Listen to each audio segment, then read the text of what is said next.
Hey guys, this isn't the video we expected to be making today, but after what was said on 11/11 True Crime, we felt it needed to be done. Last night, Mama D claimed we were trying to silence her.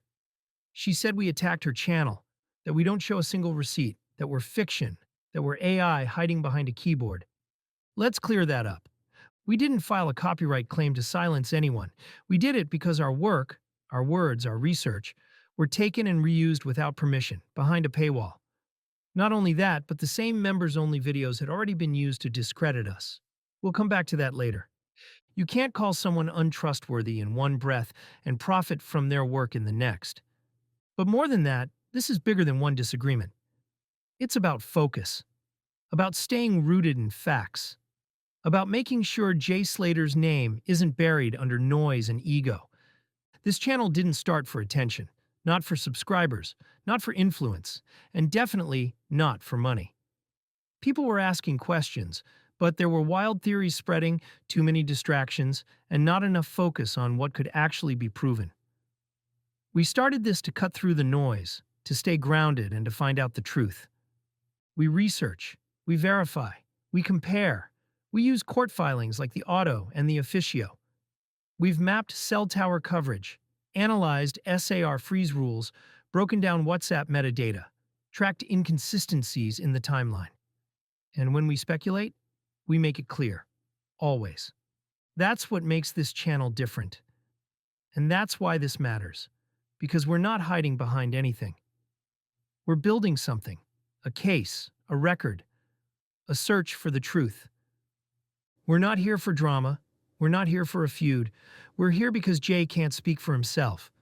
And while that remains true, we will keep speaking, calmly, clearly, relentlessly.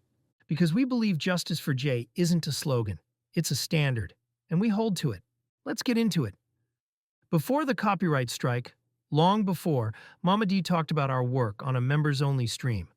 Not publicly, not on her main channel, but behind a paywall, in a closed circle where she could speak freely without scrutiny. We'll consider uploading the audio we have of that if people want to hear it for themselves. She said, "Mark Smith, that's not fiction. I respect that he is bringing his opinion, but what he states doesn't mean it is factual. I disagree with what he shares. He will be opining, but he's stating it as fact, and that bothers me. It's literally the same thing other people are doing, the whole world that is speculating. You don't know the damn answer, nor do you have receipts to back it. That's not critique. That's dismissal. Vague accusations, no specifics, no engagement with sources, and no acknowledgement of the detail we provide. And let's be absolutely clear. This criticism came directly after we posted our video Jay Slater New Selfie in Ravine or Just Old News. A video we made to clarify misinformation, not spread it. In that video, we cited a June 21st article that mentioned the Juan Lopez Ravine and the Las Portelas Trail. We carefully explained that there was no new selfie, just a resurfacing of older press material. We mapped out the geography around Mosca, clarifying that multiple ravines surround the area, and the one near the Airbnb fits the same descriptions. We clearly labeled the entire video as speculative commentary, not presented as hard fact. What Mama D didn't say, and maybe doesn't even know, is that the source of the new selfie claim was the Accident Group, who heavily implied new Snapchat images existed that had not been publicly seen. That claim was echoed by other creators and circulated widely, all without verification. We were one of the first to challenge that claim. We even addressed it a month earlier in a YouTube community post, stating clearly, there is no new selfie. The image that's being shown was pulled from an old Daily Mail article. We warned that presenting it as something freshly surfaced was misleading and distracting, and that this kind of confusion only drags us further from justice for Jay. So when she says we don't have receipts, while we're literally correcting misinformation others are pushing, the irony writes itself. As this same misinformation started circulating again, the Ravine selfie being repackaged as something new, we stepped in once more to correct the narrative. That's not speculation. That's responsible commentary. Later, in a members-only video, again behind a paywall, Mama D played the full audio from one of our Jay Slater videos. A 10-minute script read, start to finish, word for word. She didn't analyze it. She didn't break it down. She didn't challenge it. She simply let it play over Minecraft footage, while occasionally saying things like, I agree with Mark. No commentary, no transformation, no added value. Just our voice, used as content for paying members.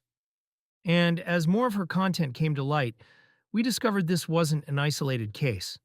Mama D hadn't just used one of our videos. She'd done the same with others. She played content from Duncan, from Wax, from multiple creators, as background audio in her true crime radio live streams. Hours of thoughtful investigation from others were reduced to filler while she played Minecraft, or let the visuals idle. This wasn't analysis. This wasn't commentary. This was uncredited broadcasting, hidden behind a paywall and packaged as exclusive member content. We also discovered that she'd been critical of Duncan as well. And at Mark Smith, we pride ourselves on transparency and accountability. And we believe all creators should. We've all got comment sections under our videos. If someone has valid criticism, that's where it should be raised, out in the open, where it can be responded to. If it's fair, it deserves a reply. If it's not, it can be challenged. That's what healthy debate looks like.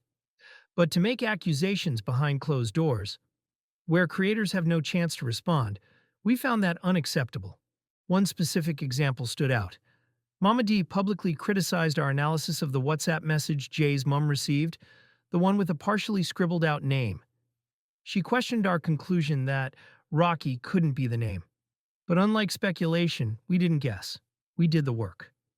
We used Apple's San Francisco font, WhatsApp's default, and matched the exact font size by testing it against visible words like but and J. When we overlaid the name Rocky, it was too long. The letters extended past the scribble. It didn't fit.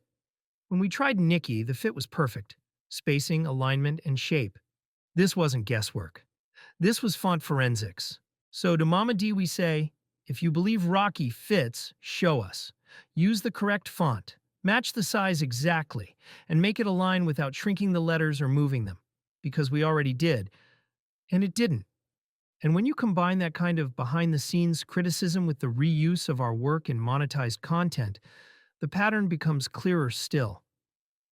She didn't just repurpose our work. She undermined it in private, then monetized it in public.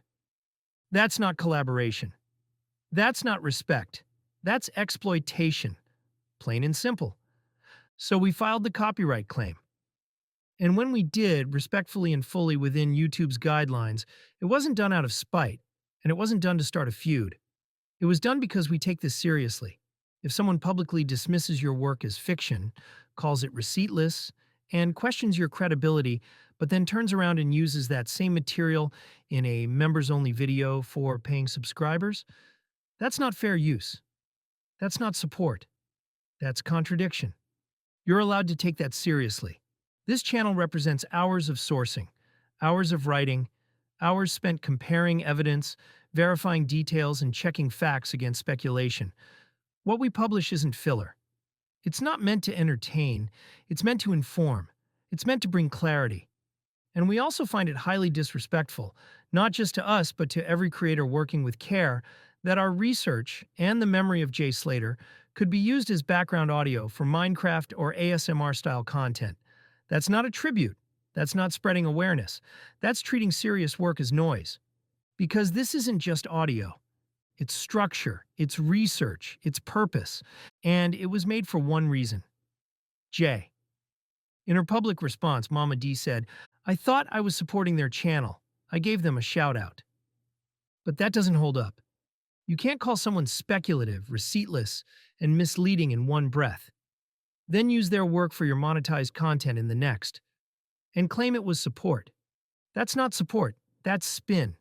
Especially when, in the same video, she refers to us as AI channels that don't show their face, claims our work is absolutely fiction, and says she was taught by YouTube never to trust people like that again.